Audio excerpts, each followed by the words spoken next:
And I've always been very intrigued with building stuff, making stuff. The most fun I can remember as a child is playing in the dirt with matchboxes. It wasn't necessarily the matchboxes, it's because I built roads and I built bridges, and I'd get, there'd be grass, and I'd pull the grass up and I'd make it dirt. Didn't make my dad happy because it was the yard. And I'd build and I'd carve roads out, little ditches, make little mountains, and do all that kind of stuff. That was when I was, before I was, we moved to the house my parents live in now when I was 8, so I was probably 5 and 6 years old then, so it started way early. The very first project I ever did was, I was always kind of intrigued, I'm a Navy guy, I was intrigued with ships.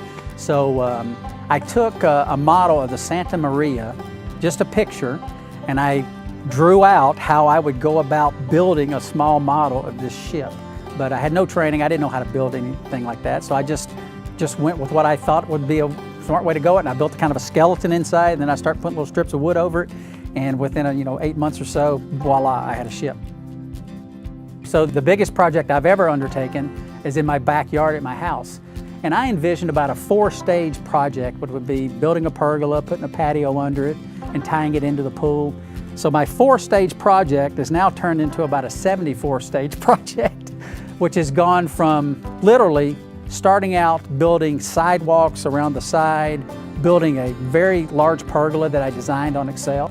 And the process is taken, took about 2 years totally, and I'm still not completely finished.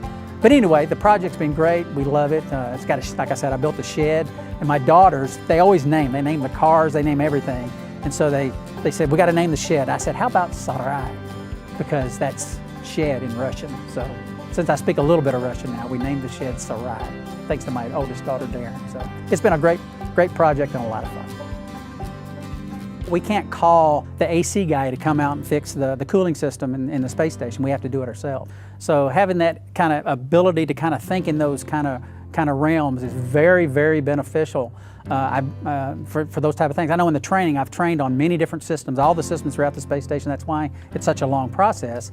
And intuitively, a lot of it just makes sense. I've had the fortune of, I have an engineering degree and a master's degree, but my entire career has been in operations. I basically have not done much design work, but I've been an operator. And for what we do on orbit, to having all that, years in the military, flying airplanes, landing on aircraft carriers and all that kind of stuff, has just been kind of the way I was raised professionally.